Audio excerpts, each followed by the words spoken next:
Hi, welcome to Better Data in 5. Today we're going to talk about universal screeners and diagnostics. There are a few key terms we first need to review.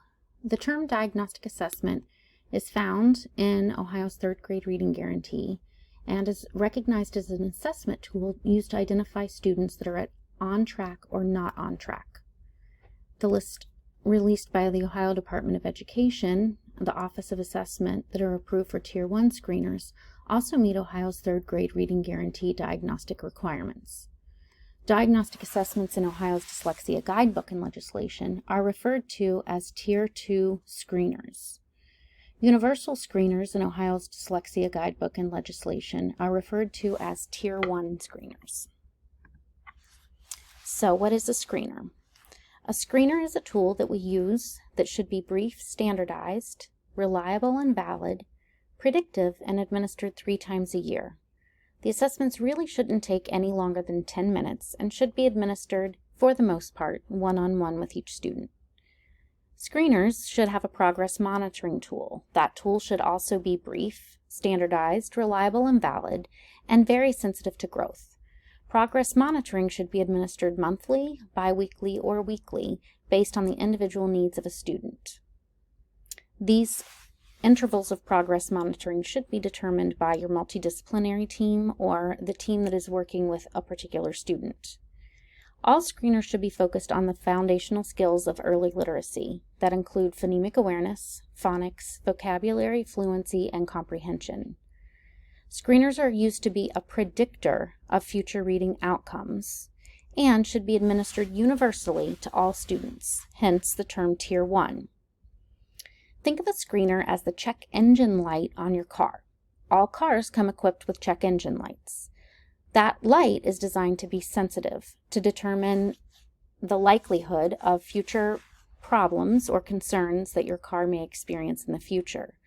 Sometimes that light comes on after we already recognize that there are concerns. Sometimes the light comes on before we anticipate there to be any challenges.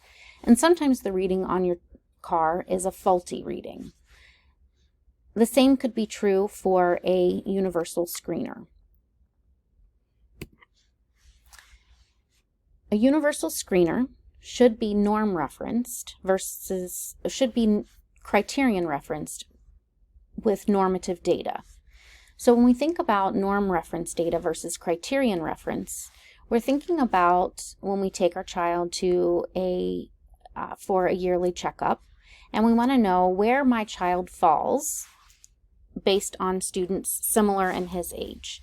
So we may determine that the student is 40 inches tall and he falls in the 75th percentile, which means that he's taller than most of the kids in his age. However, when we're talking about criterion referenced, we're talking about a minimum level of okay. Think of going to an amusement park to ride a ride. A child must be 48 inches tall in order to ride the ride. That's your minimum level of criterion to be able to access the ride. Why do we need criterion reference tools for universal screeners? Criterion reference tools are the very minimum. It's the lowest level of okay when we're talking about future reading outcomes.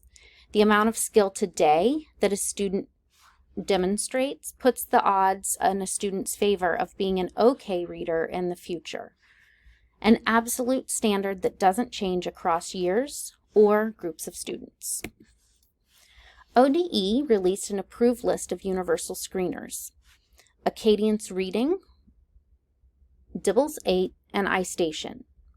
Acadience Reading was formerly known as Dibbles Next or Dibbles 6th generation, and it was created by Drs. Good and Dr. Kaminsky in the 1990s. They took the assessment, formerly known as Dibbles Next or the 6th edition, and renamed it Acadience Reading. The University of Oregon created a new assessment under the title of Dibbles. It is now called Dibbles 8. This assessment was created at or around the time of 2016 and 2017.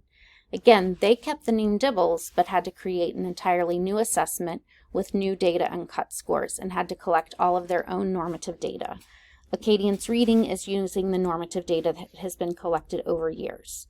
Both tools can be accessed online for free. They also have an online tool that you can use to administer the assessments in person, and they will automatically generate reports for you. All 3 screeners have been approved by the Ohio Department of Education and are also recognized as diagnostic assessments according to the requirements for the 3rd grade reading guarantee.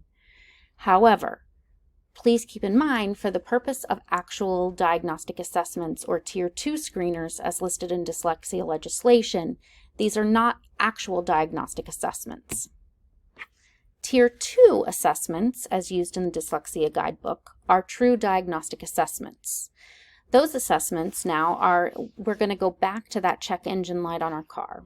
Sometimes our car comes on, the check engine light comes on, and it resets itself. It was a faulty read. Sometimes our light comes on and we take it to the mechanic and they say, oh, these are all symptoms of needing new spark plugs. Sometimes we administer the new spark plugs and it corrects the problem and our check engine light goes off and our car works successfully henceforth. However, sometimes our mechanic gives us guidance to replace the spark plugs, but that doesn't really solve the answer. So at that point, they would plug it into a computer and they would do a deeper dive to diagnose the specific problem of that car. That would be an example of what we would do for a student if we've tried interventions, those interventions haven't been successful, or if we need more information on a student, we can then do a deeper dive and use what we call a diagnostic assessment, or as referred to in the dyslexia legislation, a Tier 2 assessment. ODE is not providing an approved list of Tier 2 screeners or assessments. These assessments can be determined individually by the team, the building, or the district. They are intended to help teachers identify what students know and can do in different domains to support the learning of students and determine what specific needs are for a particular student. They are a curriculum-based measure. These assessments are only administered 1 time per year, and they are designed to be given to students that are not responding to interventions or the team or the teacher needs further information. If you need more help with data in the future, please reach out to Julie Bays, Kate Silver, or Jenny Lang. If you have more questions with assessments and screeners for literacy, or you have literacy needs, you can reach out to me, Andrea Bobo, at andrea.bobo@sst16.org. Thank you.